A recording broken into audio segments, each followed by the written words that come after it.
Hello students, so have you completed all the parts of this particular chapter? अगर नहीं किया है तो डिस्क्रिप्शन चेक कीजिए, मैंने सभी लिंक्स वहां पे दे रखे हैं। आज हम स्टार्ट करने वाले हैं पार्ट 6 ऑफ चैप्टर 3 और आज का हमारा टॉपिक है HCF एंड LCM। तो चलिए शुरू करते हैं। मैंने आपको बोला 9 के फैक्टर्स निकालने के लिए, तो what are the factors you will be taking out? It is 1, 3 and 9। मैंने आपको बोला 6 के फैक्टर्स के लिए, तो what are the factors of 6? 1, 2, 3 and 6. Now just compare these two factors. आपको मिलेगा कि 1 and 3 are the common factors for 9 and 6. इन दोनों में बड़ा कौन सा है? Obviously 3. तो हम बोलेंगे कि 3 is the greatest common divisor यानी कि GCD या highest common factor या HCF of 6 and 9. तो HCF या फिर GCD को कैसे डिफाइन करते हैं? हम बोलते हैं HCF और GCD is the highest factor between 2 and more numbers. तो चलिए HCF निकालते हैं 20, 28 और 36 का। तो 20 को 2 से डिवाइड कीजिए आता है 10, 10 को वापस 2 से डिवाइड कीजिए आता है 5, 5 को 5 से डिवाइड कीजिए आता है 1। तो 20 के फैक्टर्स आ गए 2 इंटू 2 इंटू 5। तो 28 के फैक्टर्स क्या है? 28 को 2 से डिवाइड कीजिए आएगा 14, 14 को 2 से डिवाइड कीजिए आएगा 7, 7 को 7 से डिवाइड कीजिए आएगा 1। यानी कि 28 के फैक्टर्स हैं 2 इंटू 2 इंटू 7। ठीक उसी तरह से 36 का फैक्टर निकालते हैं, तो 36 को 2 से डिवाइड कीजिए आएगा 18, 18 को 2 से डिवाइड कीजिए आएगा 9, 9 को 3 से डिवाइड कीजिए आएगा 3, 3 को 3 से डिवाइड कीजिए आएगा 1। तो हमको 36 के भी फैक्टर्स मिल गए 2 इंटू 2 इंटू 3 इंटू 3। अब इन तीनों नंबर्स के फैक्टर्स को एक साथ देखिए, आपको दिखेगा कि तीनों नंबर्स के फैक्टर में 2 दो बार आ रहा है, यानी कि 20, 28 और 36 का HCF क्या होगा? 2 इंटू 2, क्योंकि 2 दो बार आया है, तो 2 into 2 which is equals to 4। तो इस तरह से हम HCF निकालते हैं दो नंबर्स का या फिर दो से ज्यादा नंबर्स का। तो ये कॉन्सेप्ट बहुत ही आसान है। तो इस कॉन्सेप्ट के साथ आप पेज नंबर 40 पे दिए हुए ट्राई दिस को आसानी से सॉल्व कर सकते हो। यहाँ पे 4 क्वेश्चंस हैं, ये बड़े ही आसानी से सॉल्व हो जाएंगे। चले आते हैं इसी पेज के एक्सरसाइज नंबर 3.6 पे। पहला क्वेश्चन देखिए, यहाँ पे आपको HCF निकालने के लिए कहा गया है। टोटल 10 पार्ट्स है, तो सबका HCF ठीक जैसे हमने सीखा ठीक उसी तरह से निकाल लीजिए, बहुत आसान है। चले आइए क्वेश्चन नंबर 2 पर। What is the HCF of 2 consecutive? Consecutive माने क्या? कंसेक्यूटिव मतलब एक के बाद एक जो आता है। तो find the HCF of 2 consecutive. Part A है नंबर्स, तो 2 कंसेक्यूटिव नंबर्स हम ले लेते हैं, मान लीजिए 11 एंड 12। तो 11 के फैक्टर्स क्या है? 1 एंड 11। 12 के फैक्टर्स क्या है? 1, 2, 3, 4, 6 एंड 12। अब दोनों में देखिए HCF क्या है? That is 1। ठीक उसी तरह से और एक एग्जांपल लेते हैं। 14 और 15 दो कंसेक्यूटिव नंबर्स हैं। 14 के फैक्टर्स क्या है? 1, 2, 7 एंड 14। 15 के फैक्टर्स क्या है? 1, 3, 5 एंड 15। वापस से इन दोनों को कंपेयर करके देखिए कि HCF आपका आता है 1। तो इसी तरह से अगर हम किसी भी कंसेक्यूटिव नंबर को लेकर काम करें तो हमेशा मेरा HCF जो है वो 1 ही आएगा। चले आते हैं पार्ट बी में, जहां पे हमको 2 कंसेक्यूटिव नंबर्स लेने के लिए कहा है और 2 कंसेक्यूटिव नंबर्स इवन नंबर्स होने चाहिए। तो चलिए इस तरह के नंबर्स का हम HCF निकालते हैं। तो मैंने 2 कंसेक्यूटिव इवन नंबर्स लिए, वन है 8 और दूसरा है 10। 8 के फैक्टर्स निकालते हैं 1, 2, 4 एंड 8। 10 के फैक्टर्स निकालते हैं 1, 2, 5 एंड 10। HCF देखिए क्या आ रहा है? 2। ठीक उसी तरह से 24 और 26 का फैक्टर्स निकालते हैं। 24 के फैक्टर्स हैं 1, 2, 3, 4, 6, 8, 12 and 24। Factors of 26 are 1, 2, 13 and 26। वापस से यहाँ पे देखिए which is the highest common factor? It is 2। यानी कि हम आसानी से बोल सकते हैं कि if there are 2 consecutive even numbers, उनका HCF हमेशा से 2 निकलेगा। चले आते हैं पार्ट नंबर सी में। यहां पे हमको 2 कंसेक्यूटिव ऑड नंबर्स लेने हैं। तो मैंने 2 कंसेक्यूटिव ऑड नंबर्स लिए 3 एंड 5। 3 का फैक्टर क्या है? 1 एंड 3। 5 का फैक्टर क्या है? 1 एंड 5। HCF निकालिए, क्या आ रहा है? 1। ठीक उसी तरह से हम वापस 2 कंसेक्यूटिव ऑड नंबर्स लेते हैं 9 एंड 11। 9 के फैक्टर्स क्या है 1, 3 एंड 9, जबकि 11 के फैक्टर्स क्या है 1 एंड 11। वापस से देखिए यहाँ पे HCF क्या आ रहा है 1, यानी कि हम बोल सकते हैं कि if there are 2 consecutive odd numbers उनका HCF 1 ही आता है। चले आइए क्वेश्चन नंबर 3 में। HCF of co-prime numbers 4 and 15 was found as follows by factorization। तो 4 का फैक्टर्स क्या क्या निकला 2 into 2, ठीक उसी तरह से 15 के फैक्टर्स क्या निकले 3 into 5। Since there is no common prime factor, so HCF of 5 and 12 is 0। Is this the correct answer? If not, what is the correct HCF? तो obviously ये HCF 0 नहीं होगा।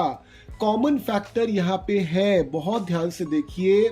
हमने पहले ही बोला था जब पिछले क्लास में या पिछले सेशन में जब हमने देखा था कि किस तरह से हम मल्टीपल्स निकालते हैं, तो उस समय मैंने क्लियरली बोला था आपको कि into 1 को लिखने की जरूरत नहीं है। यानी कि जब हम बोलते हैं 4 के फैक्टर्स है 2 into 2, तो उसका मतलब होता है कि 4 के फैक्टर्स है 2 into 2 into 1।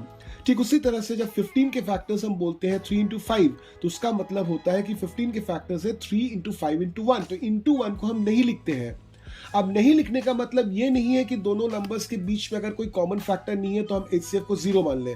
तो उस केस में अगर दो नंबर्स हैं, स्पेशली अगर को प्राइम है, क्योंकि को प्राइम नंबर का डेफिनेशन ही ऐसा है जो बोलता है हमको कि इफ नंबर्स आर को prime if they share only one common factor and that is 1।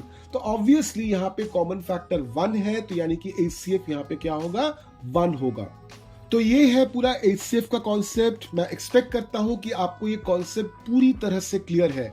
तो चले आते हैं अगले पार्ट में, जहां पे मैं आपको पूछता हूं कि what are the multiples of 4 and 6। तो मल्टीपल्स ऑफ 4 लिख लेते हैं, 4, 8, 12, 16, 20, 24, 28, इस तरह से आगे चलता ही जाएगा। मल्टीपल्स ऑफ 6 आर 6, 12, 18, 24, 30 एंड इस तरह से आगे चलता जाएगा। अब यहाँ पे बहुत ही ध्यान से देखिए, 6 और 4 के बीच में मुझे दो कॉमन मल्टीपल्स फिलहाल मिले यहाँ पे। One is 12, another is 24। आप जानते हो अच्छी तरह से कि मल्टीपल्स किसी भी नंबर के इनफाइनाइट होते हैं। तो अगर मैं 4 के मल्टीपल्स निकालने बैठूं तो इनफाइनाइट नंबर ऑफ मल्टीपल्स निकलेंगे। ठीक उसी तरह से अगर मैं 6 के मल्टीपल्स निकालने बैठूं तो इनफाइनाइट नंबर ऑफ मल्टीपल्स निकलेंगे।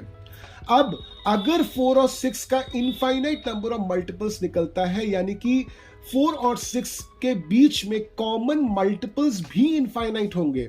तो इस तरह से कभी भी पॉसिबल नहीं है किसी हाईएस्ट मल्टीपल को पकड़ पाना 4 और 6 के बीच में। तो हम जब भी मल्टीपल्स की बात करते हैं, we do not go for the highest one, we go for the lowest one. तो 4 और 6 के बीच में फिलहाल हमको दो मल्टीपल्स दिख रहे हैं, 12 एंड 24। दोनों में लोएस्ट कौन है 12। तो हम यहाँ पे एक नया टर्म इंट्रोड्यूस करेंगे, लोएस्ट कॉमन मल्टीपल या LCM।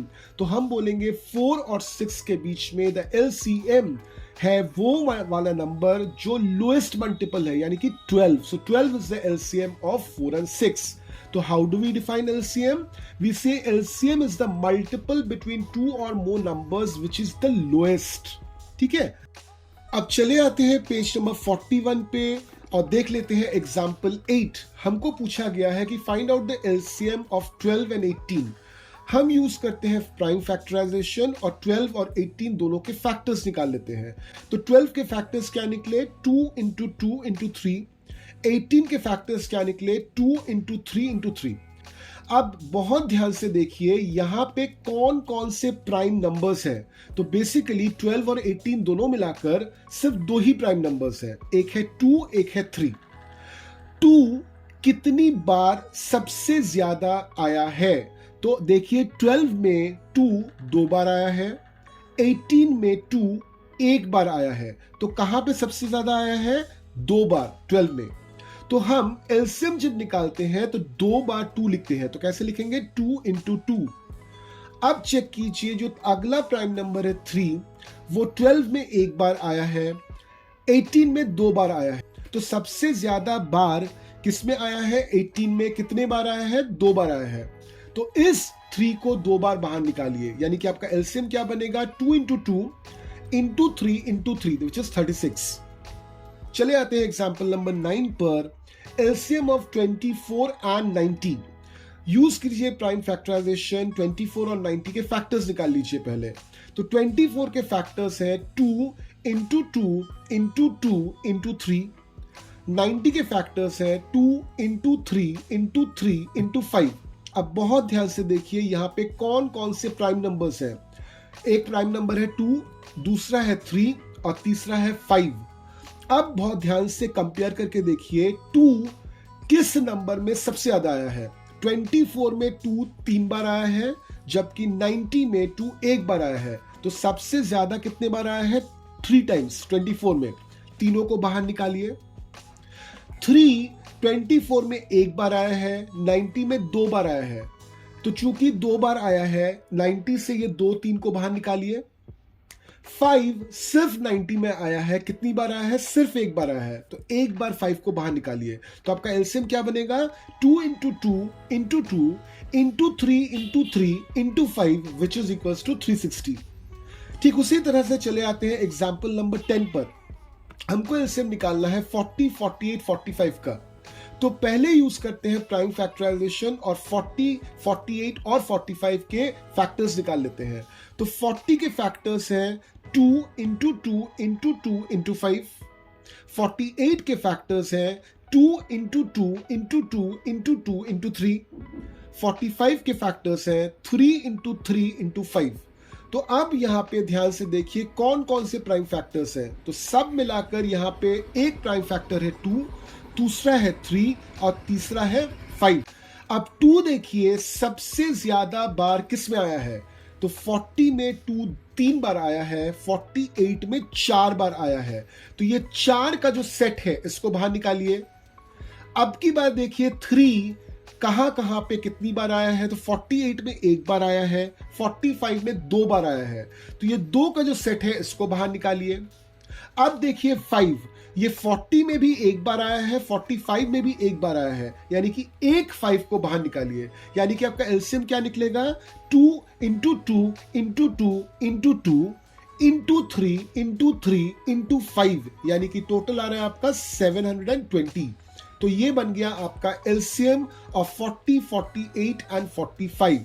ये जो तीनों एग्जाम्पल्स हमने देखे, इसमें एक तरह का प्रोसेस लगा है। आप चाहो तो दूसरे तरह का प्रोसेस भी लगा सकते हो। तो दूसरे तरह का प्रोसेस हम लगाते हैं। चले आते हैं एग्जाम्पल नंबर 11 पर, जहां पे हमको बोला गया है to find out the LCM of 20, 25 and 30। तो चलिए निकालते हैं। सबसे पहले हमने 20, 25 और 30 को लिख लिया। अब इसको हम देखेंगे कि कौन सा नंबर है जिससे सबसे ज्यादा नंबर्स डिवाइड होते हैं। तो 2 से हम 20 को डिवाइड कर सकते हैं, 2 से हम 30 को डिवाइड कर सकते हैं। ओके, मान लिया 2 से हम 25 को नहीं डिवाइड कर सकते, मगर 2 से 20 और 30 तो डिवाइड हो जाएगा। तो सबसे पहले हम 2 से डिवाइड करते हैं उसको। तो जब 2 से डिवाइड करेंगे तो 20 को डिवाइड करने से आएगा 10, 25 तो डिवाइड नहीं होगा, तो 25 को ज्यों का त्यों लिखेंगे। 30 को डिवाइड करेंगे आएगा 15। अब वापस यहां पे देखिए, ये फिर से हम 2 से डिवाइड कर सकते हैं क्योंकि यहां पे 10 है। तो 2 से डिवाइड करते हैं। तो सबसे पहले 10 को अगर 2 से डिवाइड करेंगे आएगा 5, 25 तो 2 से डिवाइड नहीं होगा, तो ज्यों का त्यों नीचे लिख देंगे। 15 तो 2 से डिवाइड नहीं होगा, तो ज्यों का त्यों नीचे लिख देंगे। अब ये वाले लाइन में मेरा बचा 5, 25 एंड 15। तो सबसे पहले हम ट्राई करते हैं 3 से डिवाइड होता है कि नहीं। हो जाएगा, तो 3 से डिवाइड करते हैं। 5 3 से डिवाइड नहीं होगा, तो 5 का 5 ही लिख देंगे। 25 3 से डिवाइड नहीं होगा, तो 25 का 25 ही लिख देंगे। 15 जो है वो 3 से डिवाइड हो जाएगा, तो उसको डिवाइड करके नीचे लिख रहे हैं 5। अब मेरे पास नंबर्स है 5, 25 एंड 5। ये तीनों के तीनों 5 से डिवाइड हो जाते हैं। तो 5 से डिवाइड कीजिए। तो 5 को 5 से डिवाइड कीजिए आएगा 1, 25 को 5 से डिवाइड कीजिए आएगा 5 एंड 5 को 5 से डिवाइड कीजिए वापस आएगा 1, यानी कि 1, 5, 1। अब यहां पे फिर से 5 है, तो 5 से फिर से डिवाइड कीजिए। तो 1 तो 5 से डिवाइड नहीं होगा, तो 1 का 1 ही रहेगा। 5 को 5 से डिवाइड कीजिएगा तो 1 आएगा, और फिर 1 5 से डिवाइड नहीं होगा तो 1 का 1 ही उतरेगा। तो आपके पास अभी एलसीएम क्या बन के आया? LCM is equals to 2 into 2 into 3 into 5 into 5, यानी कि आपका आंसर आएगा 300। तो इस तरह से हम एलसीएम और एचसीएफ आसानी से निकाल सकते हैं। तो आई होप आपको एचसीएफ और एलसीएम दोनों निकालना आ गया इस सेशन को देखकर। तो अगले सेशन में which is the part 7 of chapter 3 हम देखने वाले हैं some problems which are based on HCF and LCM. Till then keep learning.